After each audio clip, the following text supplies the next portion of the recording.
Hello guys, my name is Hinal and welcome to my channel Physio Talk. So today's our topic is cubital fossa. Cubital fossa is a triangular hollow situated into front of the elbow joint. So this is the arm and this is the forearm. This is a triangular hollow area which is known as a cubital fossa.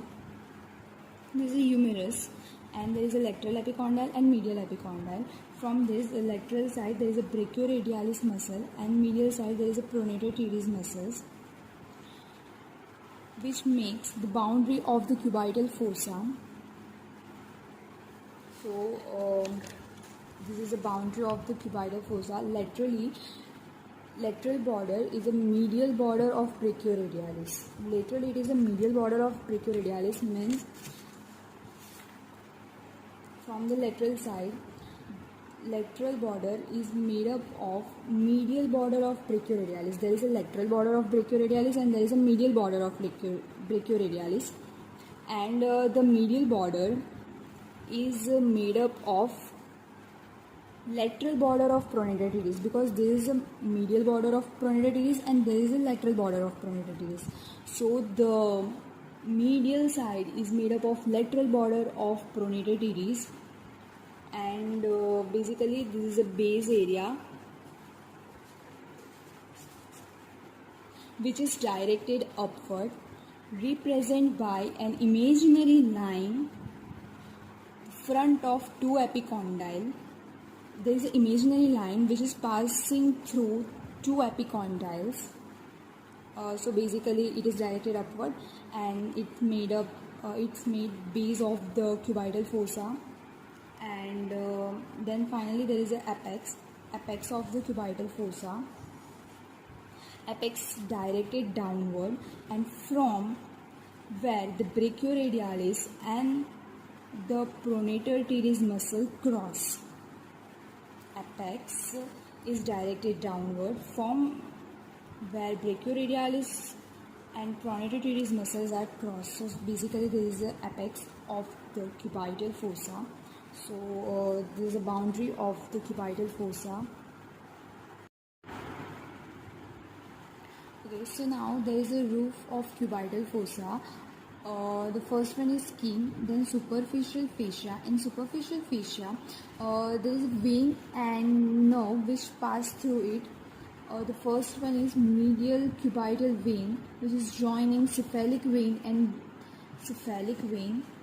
basilic vein. So in this diagram, we see that this is a cephalic vein and this is a cephalic vein, and this is a basilic vein which is joined by medial cubital vein, and the another structure is lateral cutaneous nerve. So this is a lateral cutaneous nerve and medial cutaneous nerve of forearm. So yeah, here this is a medial cutaneous nerve of forearm, and so this is superficial fascia and then deep fascia, and the last one is bicipital aponeurosis. So this is basically bicipital aponeurosis. So floor of cubital fossa, it is formed by brachialis muscle and supinator surrounding the upper part of radius.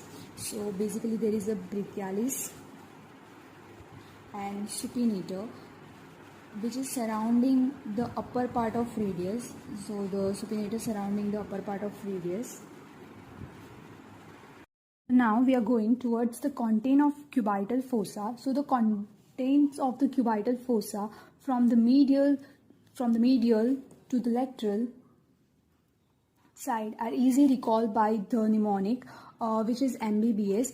So from the M there is a median nerve, B there is a brachial artery, another B there is a bicep tendon, and S for superficial radial nerve. So here there is a content of a cubital fossa from the medial to lateral side are as follow. So from the medial side there is a median nerve. So here there is a median nerve. These yellow color structures are the median nerve. It leaves the fossa by the passing between two head of pronator teres. So the median nerve passing between the two head of the pronator teres. So there is a two head of pronator teres. The one is superficial and the second one is deep head of pronator teres. So median nerve passing between. So the second one is brachial artery. So there is a red color structure. There is a brachial artery. Brachial artery and at the level of neck of radius and split into the two arteries. The first one is radial artery and the second one is ulnar artery. So the radial artery is superficial and make the apex of the cubital fossa, and there is ulnar artery. Ulnar artery is deep and enters deep to the pronator teres. So there is a superficial head of pronator teres and there is a deep head of pronator teres, and the ulnar artery passing between the two heads of pronator teres. So the another structure is bicep tendon. It enters backward and lateral to the connected on the radial tuberosity. So here in this diagram there is a cross section of the cubital fossa. So there is a bicep tendon. Here there is a bicep tendon which enters backward and lateral to be connected on the radial tuberosity. And then another structure is radial nerve. It is located in the gap between brachialis medial and brachioradialis lateral. So here there is a radial nerve, this yellow color.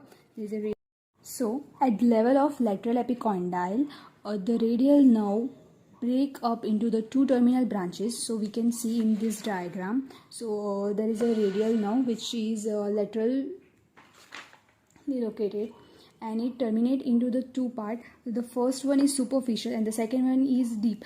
Deep is also known as posterior interosseous nerve, which is and vanish to the substance of supinator muscle. And there is a superficial branch and there is a deep branch of the radial nerve. So here the content of the cubital fossa is ended.